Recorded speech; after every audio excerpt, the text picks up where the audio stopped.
હાલમાં સોશિયલ મીડિયામાં એક ચર્ચાસ્પદ કેસ ચાલી રહ્યો છે ચિરાગ ગોટીની વિરુદ્ધ અલગ અલગ ફરિયાદો નોંધાઈ રહી છે। ત્યારે એક એવી જ ફરિયાદ નોંધાઈ હતી વ્યાસ પરિવાર દ્વારા। વ્યાસ પરિવારનો દાવો હતો કે ચિરાગ ગોટી દ્વારા તેનું કરોડોનું કરી નાખવામાં આવ્યું છે। ત્યારે આ બાબતે ન્યૂઝ ચેનલોએ સમાચાર ચલાવ્યા, પોલીસે કાર્યવાહી કરી। ત્યારે એક એવો પીડિત પરિવાર આવ્યો છે જે આ વ્યાસ પરિવારથી પીડિત છે। જી હા, વ્યાસ પરિવાર દ્વારા કેવી રીતે આ વ્યક્તિનું ચીટિંગ કરવામાં આવ્યું છે, શા માટે પોલીસે ભૂતકાળમાં કાર્યવાહી કરી છે, વ્યાસ પરિવારના પિતા જે છે તેમને જેલવાસ ભોગવવો પડ્યો છે। આ બાબતે હાલમાં વ્યાસ પરિવારની પડખે ઊભો થયેલો તેમનો સમાજ કેવી રીતે આ વ્યક્તિ સાથે ઊભો રહેલો છે અને કેવી રીતે એમનો વાર્તાલાપ થયો છે, શું એમની પાસે પુરાવા છે, તમામ વાતો આજે તમારી સુધી અમે પહોંચાડવા આવ્યા છીએ। ત્યારે જે પીડિત છે એમની સાથે સીધી વાત કરીશું। તો જી, આપનું નામ? હું હિતેશ કાનજીભાઈ નાવડિયા। આપ અમારી પાસે આવ્યા છો અને તમારી પીડા વર્ણવી અમને કે વ્યાસ પરિવાર દ્વારા તમારું ચીટિંગ કરી નાખવામાં આવ્યું છે।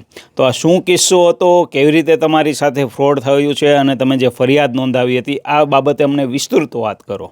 આમાં એવું હતું, ભરૂચ જિલ્લાની વડવા ગામની જગ્યા 19.5 એકર મેં ત્યાં મૂળજીભાઈ હસ્તક જગ્યા લીધેલી અને મારું પેમેન્ટ ચાલુ હતું। એ અરસામાં લવજીભાઈ નાવડાના છે જે મારી પાસે મગનભાઈ વ્યાસ અને અંબાલાલ સુથારને 2 ભાગીદારોને લાવ્યા કે આ જગ્યા મારે લેવી છે। મેં કીધું સારું। એણે આપણને 5 લાખ રૂપિયા બાનું આપ્યું અને 20% મેં વળતો ભાગ રાખ્યો। થોડાક ટાઈમ પછી મને કે જગ્યા હું લઈ લઉં છું। 2012માં સોદો કરેલો।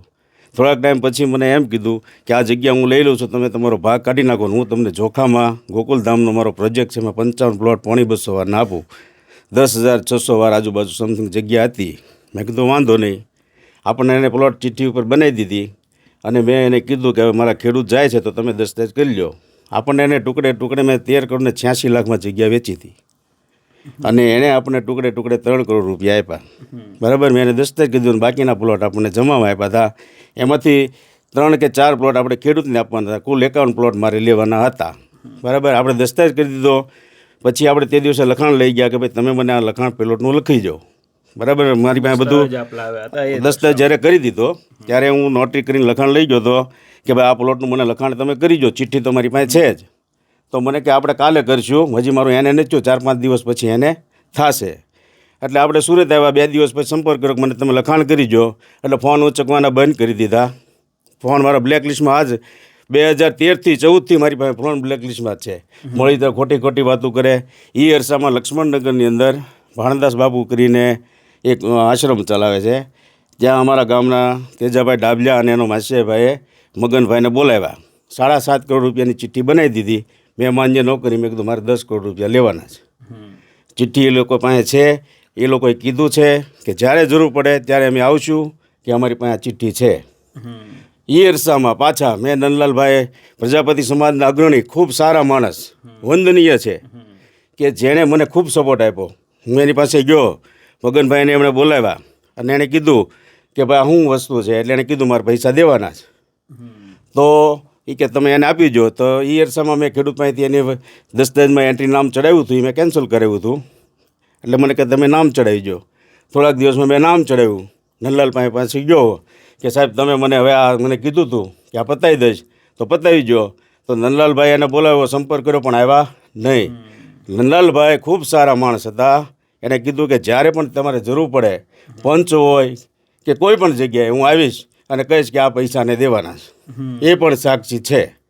એટલે મને મહેરબાની કરીને મગનભાઈ પૈસા આપી દે એવી મારી પ્રાર્થના છે। બરાબર, આજે તમને કોઈ તકલીફ પડી તો તમે કોઈ વ્યક્તિ ઉપર એનું સરઘસ કઢાવો છો, તો આજે કરોડો રૂપિયા તમે મારું કરી ગયા છો, તો મારે એક જ પ્રાર્થના છે કે તમારો વહીવટ પતાવી દો। મને હેરાન કરો માં, બરાબર, લોકોને રોડે ચડાવવાનું તમે બંધ કરો। સાચું સત્યની સાથે ચાલો। તમે એક ફરિયાદ નોંધાવી છે સરથાણા પોલીસ સ્ટેશનમાં, આમાં શું કાર્યવાહી થઈ? સરથાણા પોલીસ સ્ટેશનમાં ફરિયાદ થઈ અને ત્યારે એણે એમ કીધું હતું, મને 3 કરોડ રૂપિયા આપ્યા હતા, ત્યારે એણે એમ કીધું મારે 5.5 કરોડ રૂપિયા લેવાના છે। બરાબર, એ અરસામાં ફરિયાદ ફાટી અને એ અંદર ગયા હતા। ત્યારે જ્યારે અંદર ગયા ત્યારે આપણે સંપર્ક કર્યો તો એ કે અમે બહાર આવીને તમારું પતાવી દેવું। બહાર આવીને કોઈ જવાબ દેતા નથી। અને જો એની પાસે જવામાં એક એવું છે કે ખોટા આપણને ક્યાંક ભેળવી દે છે, ખોટી ધમકીઓ મારે છે। બરાબર, એટલે આપણને બીક લાગે છે. આટલા વર્ષ એટલા માટે ગયા.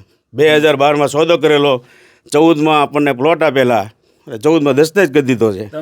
તમે આટલા પીડાઓ છો, તમારી હવે શું માંગણી છે? સરકાર કે પોલીસ કે તંત્ર આપની શું મદદ કરે એવી તમે માંગણી કરી રહ્યા છો? મને ગુજરાત સરકાર, ગુજરાત પોલીસ ઉપર, માન્ય મુખ્યમંત્રી સાહેબ, હર્ષ સંઘવી સાહેબ, એની પર પૂરો ભરોસો છે. પોલીસ ઉપર પૂરો ભરોસો છે કે મારો આ મને ન્યાય અપાવશે અને અહીં મિલકત જપ્ત કરીને મને પછી મને અપાવશે.